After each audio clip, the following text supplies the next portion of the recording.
In the heart of London, where centuries of royal tradition meet the harsh realities of modern security, a single moment of madness would test the limits of human restraint and professional duty.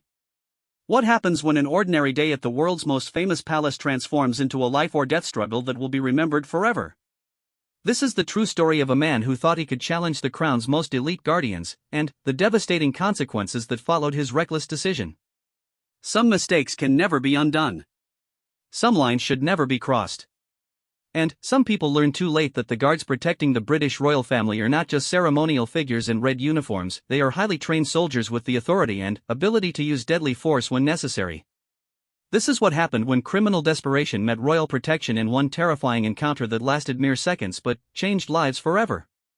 The morning mist hung low over the streets of London as Marcus Thompson made his way through the crowded sidewalks toward Buckingham Palace. At 32 years old, Marcus carried himself with the confident stride of someone who had spent years walking these same streets, but today felt different. Today, desperation had replaced his usual swagger, and the weight of his mounting debts pressed down on his shoulders like a physical burden. Marcus had been out of legitimate work for 8 months now.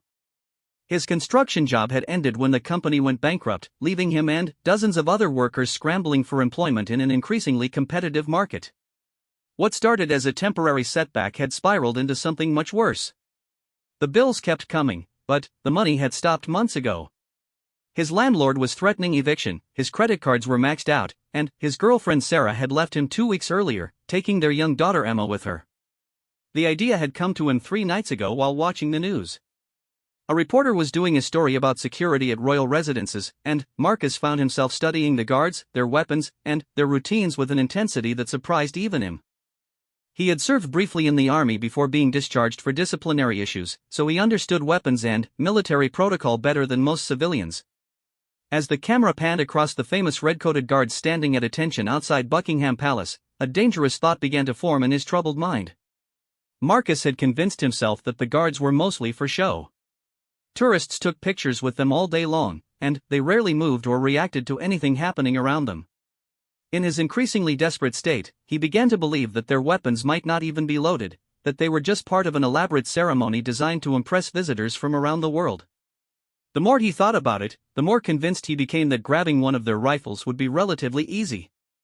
His plan, such as it was, involved approaching during the busy tourist hours when the guards would be distracted by crowds and cameras. He would move quickly, grab a weapon, and then demand money from the wealthy tourists who flocked to the palace every day. It was a plan born of desperation rather than logic, fueled by sleepless nights and the constant anxiety of financial ruin. Marcus had reached the point where any action seemed better than the helpless waiting that had consumed his life for months. As he walked through St. James's Park, Marcus tried to quiet the voice in his head that whispered warnings about what he was planning to do. He had researched the guards online and learned that they were real soldiers from elite regiments, not actors in costume. The Grenadier Guards, Coldstream Guards, and other regiments that protected the palace had long and distinguished military histories. These men had served in combat zones around the world, from Afghanistan to Iraq, and their ceremonial duties did nothing to diminish their fighting capabilities. But desperation has a way of drowning out reason, and Marcus had convinced himself that he had no other choice. He had applied for dozens of jobs, visited every employment agency in London, and even considered moving back in with his elderly mother, but nothing had worked out. The pressure was building every day, and he could feel himself being pushed toward a breaking point that terrified him. The palace came into view as Marcus rounded the corner from Constitution Hill. Even on this gray Thursday morning, tourists were already gathering in small groups, taking photographs and chatting excitedly about their visit to one of the world's most famous buildings. The sight of the ornate gates and the red-coated guards standing at attention made Marcus's heart begin to race. This was really happening. After 3 days of planning and worrying, he was actually going to go through with it. He positioned himself across the street from the main entrance, pretending to study a tourist map while actually observing the guards and their routines. 2 soldiers stood at attention flanking the main gate, their tall black bearskin hats making them appear even more imposing than their already impressive height suggested. Their red tunics were immaculate, with gleaming brass buttons and precise military bearing that spoke of years of training and discipline. Marcus focused his attention on the guard on the left, a tall man who appeared to be in his late 20s with pale skin and serious eyes that seemed to take in everything happening around him despite his statue-like stillness. The soldier's rifle was held in the traditional position, with the butt resting on the ground and his hands positioned precisely on the weapon according to centuries of military tradition. What Marcus failed to fully appreciate was that Lance Corporal James Mitchell was not just a ceremonial figure. At 28 years old, Mitchell had completed 2 tours of duty in Afghanistan and 1 in Iraq before being selected for the prestigious assignment of Royal Guard duty.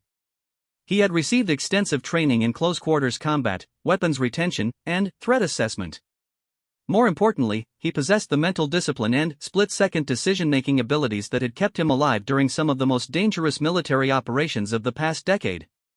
Mitchell had noticed Marcus 20 minutes earlier when the man first appeared across the street. Something about the stranger's behavior had triggered the soldier's finely tuned instincts for detecting potential threats. Marcus was trying to appear casual, but his movements were too deliberate, his observation too focused, and his body language suggested someone preparing for action rather than someone simply enjoying a tourist visit to the palace. The guard had been trained to identify potential security threats without breaking his ceremonial posture or alerting suspects to his awareness of their presence. Mitchell's eyes remained fixed straight ahead according to protocol, but his peripheral vision and situational awareness allowed him to track Marcus's movements while appearing completely unaware of the man's presence. As the morning progressed, more tourists began to gather around the palace gates. A group of Japanese visitors was taking photographs while their guide explained the history of the guard regiments. A family from America was trying to get their children to pose properly for pictures, and several elderly British tourists were sharing stories about previous visits to the palace. The growing crowd provided exactly the kind of distraction that Marcus had been hoping for. He checked his watch and saw that it was nearly 11 o'clock. The changing of the guard ceremony would begin soon, which meant even more people would be gathering in the area. Marcus took a deep breath and began walking across the street toward the palace gates, his heart pounding so hard that he could feel it in his throat. Lance Corporal Mitchell detected the change in Marcus's demeanor immediately. The man's casual wandering had suddenly become purposeful movement, and his body language suggested someone who had made a decision and was now committed to action. Mitchell's training kicked in automatically, his mind running through threat assessment protocols while his body remained perfectly still in the ceremonial position. The guard knew that his weapon was fully loaded and ready for immediate use if necessary. Despite popular misconceptions, the rifles carried by royal guards were always kept in a state of readiness, with live ammunition and the capability for instant deployment. Mitchell had hoped never to need those skills during his ceremonial duties, but his military experience had taught him that violence could erupt anywhere, at any time, and often when least expected. Marcus was now within 50 feet of the palace gates, moving through the crowd of tourists with growing confidence. He had convinced himself that the element of surprise would give him the advantage he needed. The guards appeared to be completely unaware of his presence, staring straight ahead with the blank expressions that made them such popular subjects for tourist photographs. In his desperate state, Marcus interpreted their professional discipline as evidence of inattention rather than recognizing it as a sign of their exceptional training and readiness. The distance between predator and prey was closing rapidly, and both men were preparing for a confrontation that would test everything they had learned about survival, duty, and the consequences of split-second decisions. Marcus was driven by desperation and the dangerous belief that he had nothing left to lose. Mitchell was guided by years of military training and an absolute commitment to protecting the crown and the public, regardless of the personal cost. As Marcus took his final steps toward the guard post, neither man could have predicted exactly how the next few seconds would unfold, but both understood that their lives were about to change forever. The stage was set for a confrontation that would demonstrate the deadly serious nature of royal security and the terrible price that comes with underestimating the men and women who dedicate their lives to protecting the British monarchy. The morning mist was beginning to lift, and the sun was starting to break through the London clouds. In just moments, the peaceful tourist scene outside Buckingham Palace would erupt into violence that would shock witnesses, challenge the training of elite soldiers, and remind everyone present that even in the heart of civilized London, danger could strike without warning. Lance Corporal James Mitchell had been standing guard for exactly 2 hours and 17 minutes when Marcus Thompson made his move.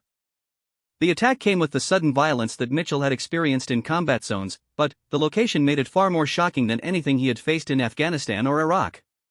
Marcus approached from Mitchell's left side, using a group of German tourists as cover until the last possible moment. His plan was simple and desperate: grab the rifle, point it at the crowd, and demand money before anyone could react. What Marcus failed to understand was that royal guards were trained to maintain awareness of everything happening within a 100-meter radius of their position, regardless of their ceremonial stance. Mitchell sensed the attack a split second before it began. Years of combat experience had taught him to recognize the subtle changes in body language that preceded violence. Marcus's breathing had changed, his footsteps had become more deliberate, and his hands had moved into a position that suggested he was preparing to grab something. The guard's muscles tensed imperceptibly as he prepared to respond to whatever was coming. The first contact came when Marcus lunged forward and grabbed the barrel of Mitchell's rifle with both hands. The would-be thief had expected to find a weapon that was either fake or held loosely by a ceremonial guard who was unprepared for real conflict. Instead, he found himself trying to wrestle a loaded military weapon away from a highly trained soldier who had survived multiple combat deployments and was absolutely committed to preventing anyone from taking his rifle. Mitchell's response was immediate and devastating. Without breaking his ceremonial stance or making any unnecessary movements, he drove the butt of his rifle upward into Marcus's solar plexus with enough force to lift the smaller man off his feet. The blow was precisely calculated to disable the attacker without causing permanent injury, a technique that Mitchell had learned during hand-to-hand combat training and refined during his military service. Marcus gasped and doubled over, his grip on the rifle loosening as the air was driven from his lungs. But desperation made him persistent, and he continued trying to grab the weapon even as he struggled to breathe. Mitchell responded with a second movement, using his rifle like a staff to sweep Marcus's legs out from under him while simultaneously calling out the alert that would bring reinforcements running from every direction. The entire initial exchange took less than 5 seconds, but it had already attracted the attention of everyone in the immediate area. Tourists began screaming and running in all directions, parents grabbed their children and sought cover behind the palace gates, and other guards began moving toward the disturbance with the smooth efficiency that comes from endless rehearsal of emergency procedures. Marcus hit the ground hard but rolled to his feet with the desperate energy of a man who knew he was facing his last chance at escape. His original plan had already failed completely, but panic and adrenaline drove him to continue fighting even though he was clearly outmatched. He made another grab for Mitchell's rifle, this time trying to approach from the side where he thought the guard's ceremonial position would limit his mobility. This proved to be another serious miscalculation. Mitchell's training included extensive work on weapons retention techniques designed specifically to prevent anyone from taking a soldier's rifle under any circumstances. The guard pivoted smoothly on his heel, keeping his weapon out of Marcus's reach while positioning himself for a counterattack that would end the confrontation permanently. The second phase of the fight was even more one-sided than the first. Mitchell used his rifle but to deliver a precise strike to Marcus's wrist, causing him to cry out in pain and temporarily lose the use of his right hand. The guard followed up with a knee strike to Marcus's thigh that sent him stumbling backward into the growing crowd of panicked tourists. By this time, additional guards were arriving from multiple directions. Sergeant Major Robert Davies, a veteran of 3 decades of military service and 10 years of Royal Guard duty, reached the scene first. Davies was a massive man, standing 6 feet 4 inches tall and weighing over 250 pounds, with the kind of intimidating presence that could stop conflicts simply through his appearance. Marcus found himself facing not just Mitchell but also Davies and 2 other guards who had responded to the alert. The odds had gone from bad to impossible, but desperation and the knowledge that he was facing serious criminal charges drove him to make one final, desperate attempt to escape the situation he had created. He feigned surrender, raising his hands as if giving up, then, suddenly, lunged toward a young tourist who was standing nearby with her family. Marcus's plan was to grab the woman and use her as a human shield, hoping that the guards would be reluctant to use force if innocent civilians were at risk. This was perhaps the worst decision Marcus could have made. The guards' primary mission was protecting the public, and any threat to innocent civilians triggered the most aggressive response protocols they were trained to use. Davies moved with surprising speed for such a large man, intercepting Marcus before he could reach the tourist and delivering a takedown that sent the would-be criminal crashing to the pavement with enough force to crack the concrete. Marcus tried to get up but found himself facing the business end of 4 military rifles, all held by highly trained soldiers who were prepared to use deadly force if he made any additional threatening moves. The fight was over, but the consequences were just beginning. Sergeant Major Davies knelt beside Marcus and spoke in a voice that was calm but carried the unmistakable authority of someone who had commanded men in life-or-death situations. He informed Marcus that he was under arrest for attempted theft of military weapons, assault on royal guards, and threatening the safety of civilians. Each charge carried serious prison time, and Davies wanted to make sure the suspect understood exactly what he had brought upon himself. Mitchell remained at his post, his rifle returned to the ceremonial position as if nothing had happened. His training had been so thorough that he was able to resume his duties immediately, but those who looked closely could see the slight tension in his jaw and the heightened alertness in his eyes that showed how seriously he had taken the threat. The tourists who had witnessed the confrontation were in various states of shock and confusion. Some were still running, others were taking photographs and videos, and a few were trying to comfort their children who had been terrified by the sudden violence. Several people approached the guards to express their admiration for how quickly and professionally the situation had been handled. Marcus lay on the ground with his hands zip-tied behind his back, slowly beginning to understand the magnitude of what he had just done. The pain from his injuries was nothing compared to the growing realization that his desperate attempt to solve his financial problems had instead created far worse problems than anything he had faced before. Metropolitan police officers were already arriving on the scene, along with additional military security personnel and representatives from the Royal Protection Unit. The incident was being treated as a serious security breach that would require extensive investigation and documentation.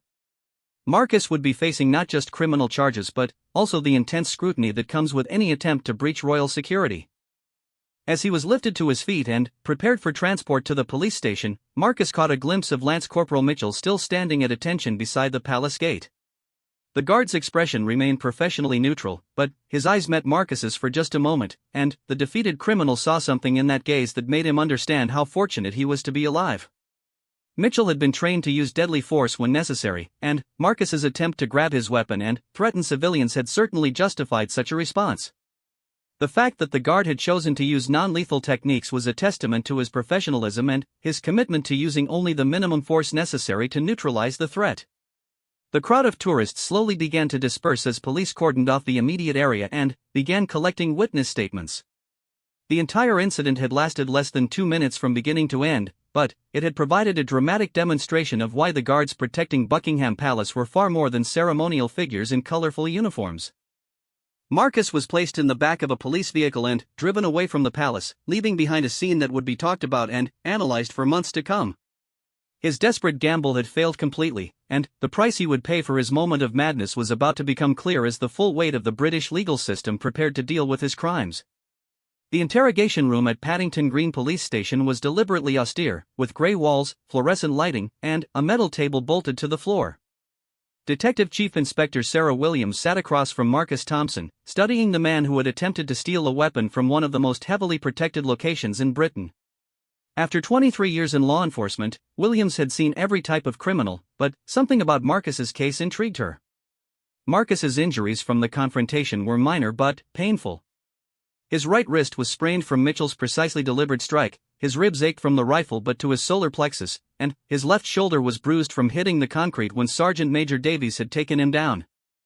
The police doctor had confirmed that none of his injuries required hospital treatment, clearing the way for his interrogation to begin immediately.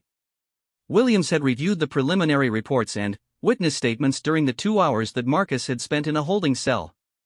The case appeared straightforward on the surface. A desperate man had made a foolish attempt to steal a military weapon and had been quickly subdued by highly trained guards. But Williams had learned to look deeper than surface appearances, and something about Marcus's background suggested there might be more to the story. The detective opened the interview by reading Marcus his rights and confirming that he understood the charges against him. Attempted theft of military weapons was a serious offense under the Official Secrets Act, carrying a maximum penalty of 14 years in prison. Assault on royal guards added another potential 7 years, and the charge of threatening civilian safety could result in additional time if the prosecution chose to pursue it aggressively. Marcus listened to the charges with growing horror as the full scope of his legal troubles became clear. What had started as a desperate attempt to solve his financial problems had transformed into a nightmare that could cost him the next 2 decades of his life. He sat in stunned silence as Williams explained that the case would likely be prosecuted under anti-terrorism statutes because of the location and nature of his attack. Williams began her questioning with Marcus's background and the circumstances that had led to his desperate action outside Buckingham Palace. She was genuinely curious about what could drive someone to attempt something so obviously futile and dangerous. Marcus's military service record showed that he had been discharged for disciplinary problems, but his performance evaluations indicated that he understood military protocol and weapons handling. This made his attack on the palace guards even more puzzling, since his background should have taught him exactly how such an encounter would end. Marcus initially tried to maintain his innocence, claiming that he had simply been trying to ask the guard for directions when the misunderstanding occurred. Williams let him tell his version of events without interruption, then calmly presented the witness statements and video evidence that contradicted every aspect of his story. Security cameras had captured the entire incident from multiple angles, and dozens of tourists had provided consistent accounts of Marcus's deliberate approach and aggressive actions. Faced with overwhelming evidence, Marcus gradually began to tell the truth about his situation. He described the months of unemployment, the mounting debts, and the increasing pressure that had driven him to consider increasingly desperate solutions. Williams found herself feeling unexpected sympathy for a man whose life had spiraled so far out of control that attacking royal guards had seemed like a reasonable option. The detective had seen similar cases before, where economic desperation had pushed otherwise ordinary people to commit extraordinary crimes. The recent economic downturn had created thousands of Marcus Thompsons across Britain, men and women who had lost their jobs, exhausted their savings, and found themselves facing financial ruin despite their best efforts to find new employment. But sympathy did not change the serious nature of Marcus's crimes. Williams explained that his attack on Lance Corporal Mitchell could easily have escalated into a deadly force situation. Royal Guards were authorized to shoot anyone who attempted to take their weapons, and Mitchell's restraint in using non-lethal techniques had possibly saved Marcus's life. The fact that tourists and children had been in the immediate area made the potential consequences even more serious. Marcus began to understand that his actions had created ripple effects far beyond his personal situation. The incident had triggered a comprehensive security review that was disrupting normal operations at all royal residences. Additional guards had been deployed, tourist access had been temporarily restricted, and intelligence agencies were investigating whether Marcus had been acting alone or as part of a larger plot against the royal family. Williams pressed Marcus for details about his planning and preparation for the attack. She needed to determine whether he had received assistance from others or whether his actions were part of a broader conspiracy. Marcus insisted that he had acted alone, driven by desperation rather than any political or ideological motivation, but Williams knew that such claims required careful verification. The interrogation revealed the depth of Marcus's naivety about royal security protocols. He had genuinely believed that the guards' weapons might not be loaded and that their ceremonial duties made them less capable of defending themselves. Williams explained that royal guards underwent some of the most rigorous training in the British military and that their ceremonial appearance concealed sophisticated security capabilities that Marcus had never considered. As the hours passed, Marcus began to grasp the full magnitude of what he had done. His attempt to solve his financial problems had instead guaranteed that he would face years in prison, making his original difficulties seem minor by comparison. The legal costs alone would bankrupt him completely, even if he somehow managed to avoid the maximum sentences for his crimes. Williams took a break in the interrogation to consult with the Crown Prosecution Service about how to proceed with the charges. The case was attracting significant media attention, and there was pressure to prosecute Marcus to the fullest extent of the law as a deterrent to others who might consider similar actions. The attack on royal guards was being treated as a matter of national security, which meant that the usual considerations of proportionality and mercy might not apply. When Williams returned to the interrogation room, she found Marcus sitting with his head in his hands, finally comprehending the hopelessness of his situation. She resumed her questioning, focusing on the specific details of the attack and Marcus's state of mind during the confrontation. The detective needed to determine whether Marcus had intended to use the rifle if he had succeeded in taking it from Mitchell. Marcus admitted that he had planned to threaten tourists with the weapon to demand money, but he insisted that he would never have actually shot anyone. Williams pointed out that his intentions would have made little difference to the guards, who were trained to assume that anyone attempting to take their weapons posed a deadly threat. Mitchell's decision to use non-lethal force had been an act of professional judgment that could easily have gone the other way. The detective also questioned Marcus about his knowledge of Royal Guard procedures and his assessment of the risks involved in his attack. It became clear that Marcus had seriously underestimated both the training of the guards and the likelihood that his plan would succeed. His desperation had clouded his judgment to the point where he had convinced himself that a military assault on one of the most secure locations in Britain was a viable option.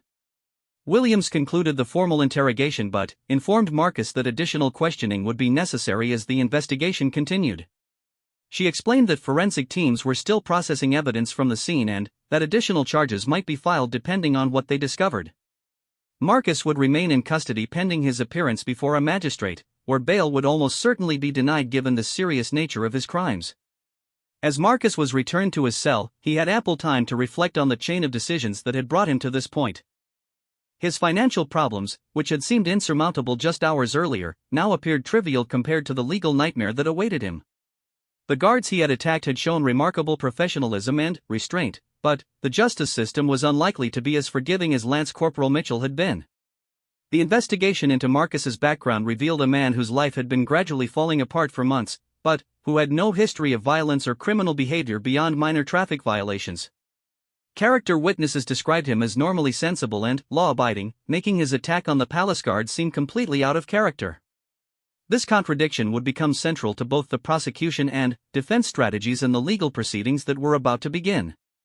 The Old Bailey courtroom was packed with reporters, legal observers, and members of the public who had followed Marcus Thompson's case through months of pre-trial proceedings.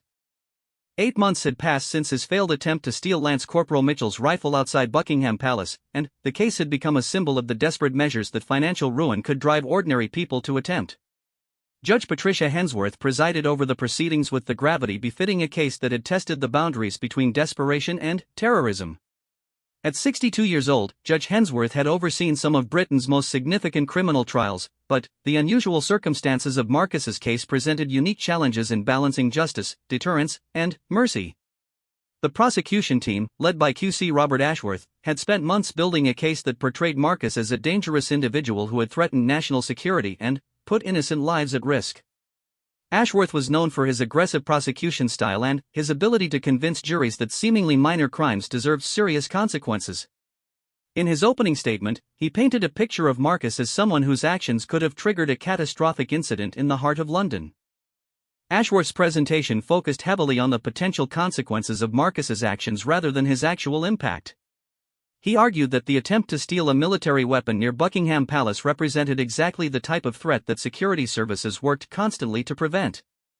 The prosecutor emphasized that Marcus's military background meant he understood the significance of his actions and should have known better than to attempt such a dangerous crime.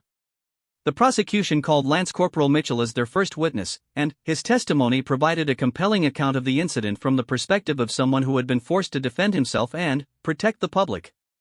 Mitchell's calm, professional demeanor in the witness box contrasted sharply with Marcus's desperate appearance in the dock, and his detailed description of the attack left no doubt about the seriousness of the threat Marcus had posed. Mitchell testified that he had been prepared to use deadly force if Marcus had continued his attack or if he had succeeded in taking the rifle. The guard explained that royal protection protocols required him to assume that anyone attempting to steal his weapon intended to use it, and that the presence of tourists and children in the area had made the situation extremely dangerous. His restraint in using non-lethal techniques had been a calculated risk that could have ended tragically if Marcus had been more skilled or determined. Sergeant Major Davies also testified for the prosecution, describing the coordinated response of the guard unit and the potential for escalation if Marcus had succeeded in his initial attack. Davies's 30 years of military experience lent weight to his assessment that Marcus's actions represented a serious breach of royal security that could have encouraged copycat attacks if not dealt with severely. The prosecution's case was strengthened by expert testimony from security consultants who explained the sophisticated nature of royal protection and the reasons why any attempt to compromise that security had to be treated as a matter of national importance. Video evidence from multiple security cameras showed the attack from different angles, making it impossible for the defense to dispute the basic facts of what had occurred. Marcus's defense team, led by Barrister Caroline Fletcher, faced the difficult task of presenting a case for mitigation without disputing the clear evidence of their client's guilt. Fletcher was known for her skill in defending clients whose circumstances had led them to commit crimes they would never normally consider, and she had spent months preparing a defense strategy based on Marcus's mental state and financial desperation. Fletcher's opening statement acknowledged Marcus's guilt but argued that his actions had been driven by a mental health crisis brought on by months of unemployment, financial stress, and social isolation. She presented evidence of Marcus's previously clean criminal record and his service in the military, arguing that his attack on the guards represented a complete aberration from his normal character and behavior. The defense called Dr. Elizabeth Morgan, a forensic psychiatrist who had examined Marcus extensively during his time in custody. Dr. Morgan testified that Marcus had been suffering from severe depression and anxiety at the time of the incident, conditions that had impaired his judgment and led him to consider actions that he would normally recognize as futile and dangerous. Dr. Morgan's testimony revealed the extent to which Marcus's mental health had deteriorated in the months leading up to his attack on the palace guards. She described his increasing social isolation, his inability to sleep or eat properly, and his growing conviction that he had no viable options for solving his financial problems. The psychiatrist argued that Marcus's military training had actually worked against him, creating unrealistic expectations about his ability to execute a successful attack on highly trained guards. The defense also called Sarah Bennett, Marcus's former girlfriend, who provided emotional testimony about the changes she had observed in his behavior during the months before their relationship ended. Sarah described a man who had become increasingly desperate and erratic, someone who bore little resemblance to the stable, responsible person she had initially fallen in love with. Her testimony painted a picture of someone whose life had spiraled completely out of control despite his best efforts to find work and maintain his responsibilities. Marcus's elderly mother, Patricia Thompson, was perhaps the most compelling defense witness. At 78 years old, she testified about her son's previously exemplary character and her shock at learning about his attack on the palace guards. Mrs. Thompson's tears and obvious distress as she described her son's deteriorating mental state provided a human element that the cold facts of the case had lacked. The defense presented evidence of Marcus's attempts to find employment in the months leading up to the incident. Records showed that he had applied for over 200 jobs, attended numerous interviews, and even considered relocating to other parts of the country in search of work. His efforts to maintain his financial obligations while searching for employment had eventually exhausted his savings and pushed him toward the breaking point that led to his desperate action. Fletcher argued that Marcus's case represented a broader social problem of men who had lost their economic purpose and identity in an increasingly competitive job market. She suggested that his attack on the guards was less an act of criminal intent than a cry for help from someone who saw no other way to escape his deteriorating circumstances. The prosecution's rebuttal focused on the danger that Marcus's actions had created and the need to deter similar incidents in the future. Q.C. Ashworth argued that regardless of Marcus's personal circumstances, his attack on royal guards could not be excused or minimized. He pointed out that many people faced financial hardship without resorting to violence, and that Marcus's military background made his actions even more inexcusable. Judge Hensworth's instructions to the jury emphasized the need to consider both the serious nature of Marcus's crimes and the circumstances that had led to his actions. She explained that while the jury might feel sympathy for Marcus's situation, their verdict had to be based on the evidence presented during the trial and the legal standards that apply to his case. The jury deliberated for 2 days before reaching their verdict. They found Marcus guilty on all charges: attempted theft of military weapons, assault on royal guards, and endangering public safety. However, they also recommended mercy in sentencing, citing the unusual circumstances of his case and his previously clean criminal record. As Marcus stood to hear the jury's verdict, he appeared to age years in a matter of seconds.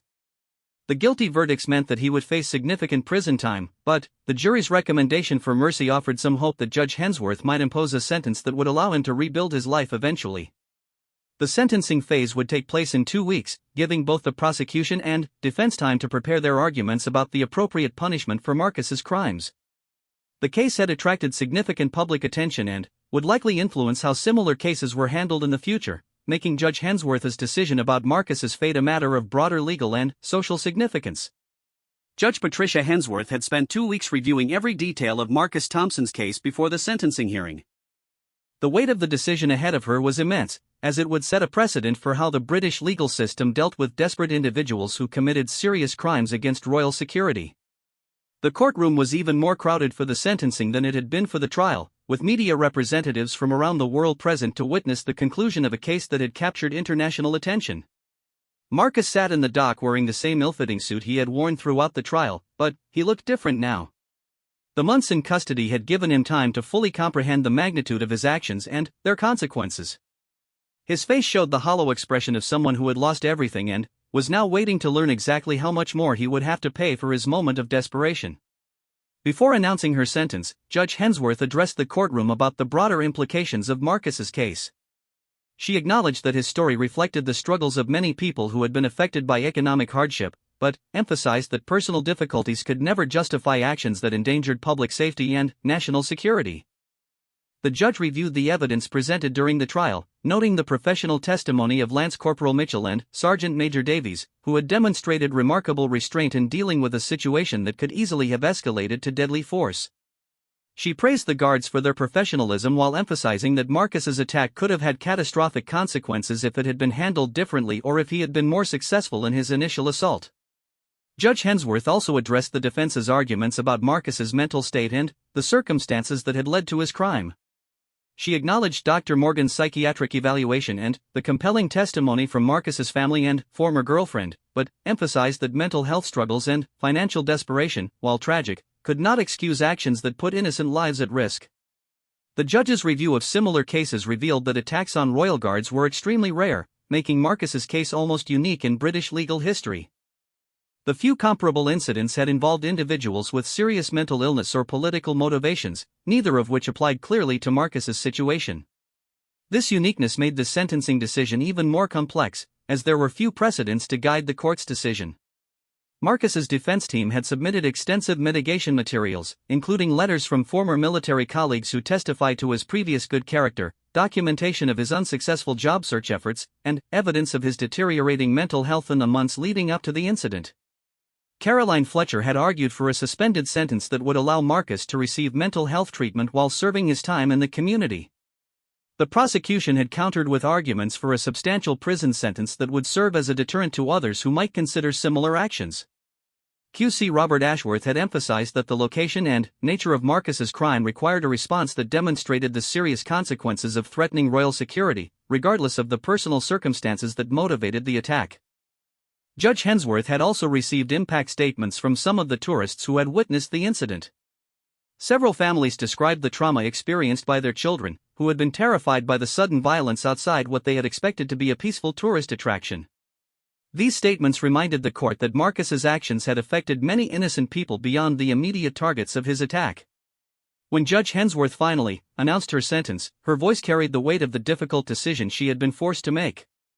She sentenced Marcus to 6 years in prison for the combined charges, acknowledging both the serious nature of his crimes and the unusual circumstances that had led to them. The sentence was significantly less than the maximum penalties Marcus had faced, reflecting the jury's recommendation for mercy and the judge's recognition of his previously clean record. However, Judge Hensworth made it clear that the reduced sentence should not be interpreted as minimizing the seriousness of Marcus's actions.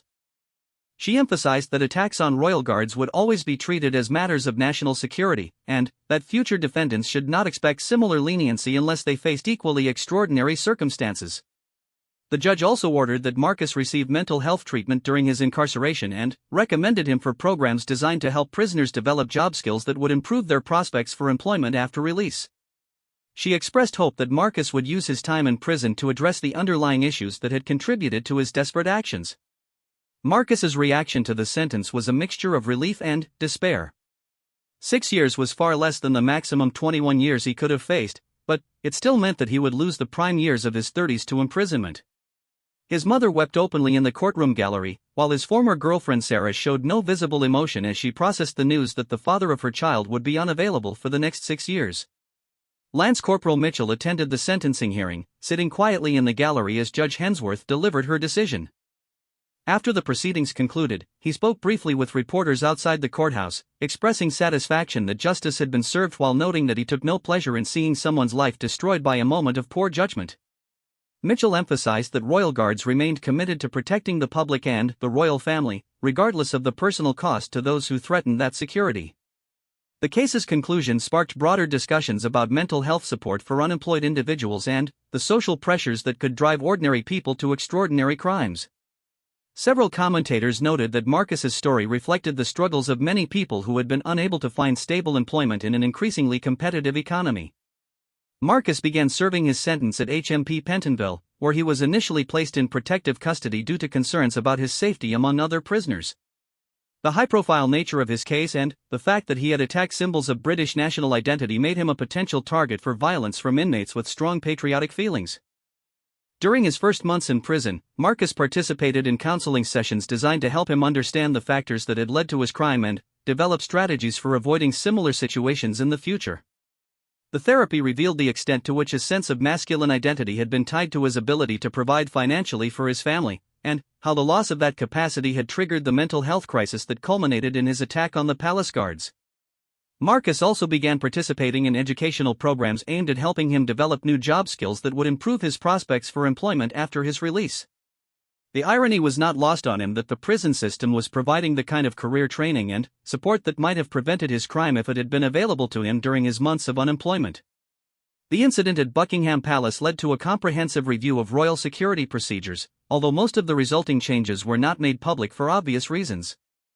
Tourist access to the palace was modified slightly to create better sightlines for guards, and additional surveillance equipment was installed to provide more comprehensive coverage of potential threat approaches. Lance Corporal Mitchell returned to his duties as a royal guard, but the incident had affected him more than he initially admitted. He began experiencing anxiety symptoms that he recognized from his combat deployments, and eventually sought counseling to help him process the psychological impact of being forced to defend himself in what should have been a peaceful ceremonial assignment. 3 years into his sentence, Marcus received word that his former girlfriend Sarah had remarried and that his daughter Emma barely remembered him. This news hit him harder than any aspect of his imprisonment, as it represented the complete loss of the family life he had been so desperate to preserve when he made his fateful decision outside Buckingham Palace. Marcus's case became a subject of study in criminology courses and police training programs, serving as an example of how personal desperation could escalate into serious criminal behavior with national security implications. His story reminded law enforcement professionals that even seemingly stable individuals could become dangerous when pushed beyond their psychological breaking points. As Marcus approached the possibility of early release for good behavior, he reflected on the chain of events that had brought him to prison. The financial problems that had seemed insurmountable in his desperate state now appeared manageable compared to the consequences of his attempt to solve them through violence. He had learned that there were always alternatives to crime, even when those alternatives seemed impossible to see at the time. The case of Marcus Thompson and his attack on the Royal Guard served as a powerful reminder that desperation could drive ordinary people to extraordinary crimes, but that the consequences of those crimes would always be far worse than the problems they were intended to solve. His story became a cautionary tale about the importance of seeking help before personal crises escalated into actions that could destroy lives and threaten public safety.